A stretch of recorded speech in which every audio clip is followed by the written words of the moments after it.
Hello à toi, j'espère que tu as la forme, je retrouve... On recommence, j'espère que tu as la forme, je te retrouve pour cette nouvelle vidéo. J'ai 10 minutes pour t'expliquer un concept autour du closing, du setting, du mindset, de l'entrepreneuriat. Si tu ne connais pas Closer Evolution, je t'invite à t'abonner à la chaîne, surtout pour me voir bugger comme ça. Je pense que ça égaye peut-être ton matin, je ne sais pas. J'ai du coup envie de te parler aujourd'hui du désengagement d'un setter, d'un closer. Qu'est-ce qui fait qu'à un moment donné, en tout cas un des critères qui fait qu'à un moment donné, le setter, le closer voit ses résultats qui baissent de plus en plus, voire atteindre des paliers jamais atteints de médiocrité.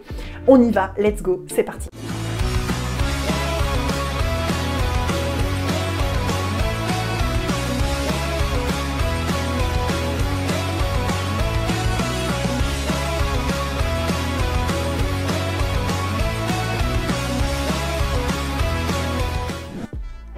Je sens que cette vidéo va être complexe, donc tu sais quoi, je vais arrêter le café et je vais passer à l'eau, sinon ça va être un peu compliqué. Alors,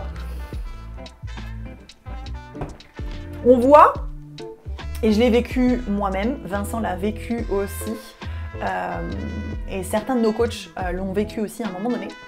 T'as un client, la collaboration se passe bien, tout est nickel, et puis à un moment donné, tu vois les résultats du setter ou du closer qui commencent à baisser et à baisser et à baisser jusqu'à atteindre ce que je te disais en introduction, des niveaux de closing, de setting vraiment médiocres. Il peut y avoir plusieurs facteurs qui font qu'on en arrive là, mais généralement, le principal qui fait qu'on en arrive là, c'est qu'en fait le setter ou le closer ne croit plus soit dans son client, soit dans le produit qu'il vend. Par exemple, à un moment donné, Vincent avait un client avec qui ça se passait très bien.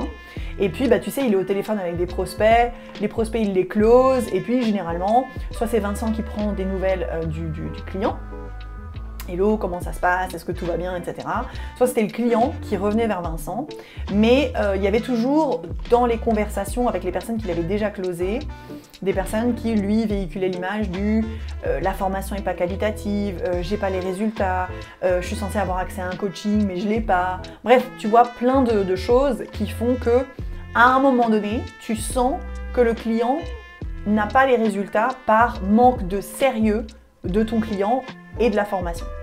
Et j'ai discuté avec un futur coach de chez Closer Evolution où il me parlait de son expérience. Et effectivement, à un moment donné, il a atteint des résultats assez ouf. Il a fait plus d'1 million d'euros de chiffre d'affaires pour son client. Et il a commencé à baisser à partir du moment où il avait des clients qui lui disaient comme quoi ils étaient insatisfaits de la formation, qu'ils n'arrivaient pas à joindre l'équipe, qu'il y avait personne pour répondre à leurs questions, etc., etc. Et quand on est sur un produit à plus de 1500, 2000 euros, et que parfois tu as des clients au téléphone qui vont faire jusqu'à un crédit bancaire pour se payer la formation parce qu'ils sont motivés, tu vois, à un moment donné, ça crée une sorte de désalignement avec le setter et le closer. Comment est-ce que je peux closer des gens qui vont potentiellement s'endetter ou en tout cas être plus ric-rac financièrement parce qu'ils vont investir 4, 5, 6 000 euros dans la formation et au final la formation derrière elle n'est pas qualitative. Et donc à partir du moment où le setter et le closer a un doute sur la qualité de la formation, je te garantis que le taux de closing, même si c'est pas voulu par le setter ou par le closer, le taux de closing chute. Et à un moment donné, tu peux plus rester comme ça. Soit tu as une discussion avec ton client et tu essayes de clarifier les choses, soit tu as trop de doutes et il vaut mieux arrêter la collaboration avant que ce soit compliqué financièrement pour toi.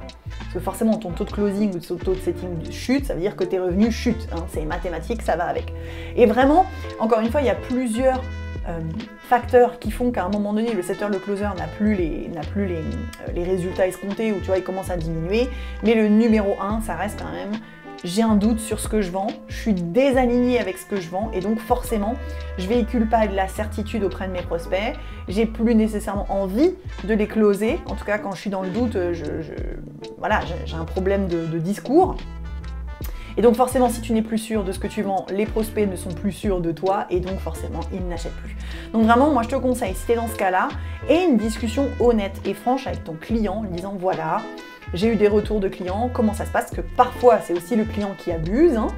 On le sait, hein, il y a des clients qui sont hyper exigeants et qui veulent une réponse dans la seconde et qui veulent pas attendre, etc., etc. Donc Parfois, c'est aussi le client qui abuse. Donc l'idée, c'est encore une fois toujours d'ouvrir le dialogue avec ton client, de lui exprimer tes doutes, de voir si on est sur le client qui abuse ou est-ce qu'on est vraiment sur un problème de qualité de la formation.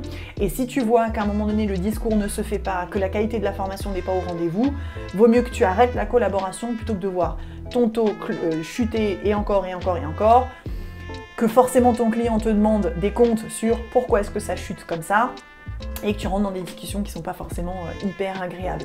Donc attention à ce côté-là, à partir du moment où tu n'es plus sûr de ce que tu vends, où tu n'es plus garant de la qualité de la formation auprès des prospects que tu as au téléphone, ton taux de setting, de closing va chuter et finalement quelques semaines ou mois plus tard, ça se termine par une fin de collaboration.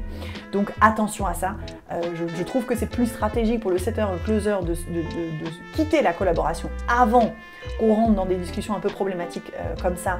Si tu vois qu'effectivement tes clients ont raison et que la qualité de la formation n'est pas au rendez-vous, plutôt qu'avoir des conversations un peu compliquées avec ton client. J'espère que cette vidéo t'a plu. Je te laisse me laisser des commentaires. Non, je te laisse m'écrire des commentaires. Si jamais tu as des questions ou des choses dont tu voudrais discuter avec moi, c'est moi qui réponds à tous les commentaires aujourd'hui. Je te souhaite de passer une très belle journée et je te dis à demain. Ciao, ciao!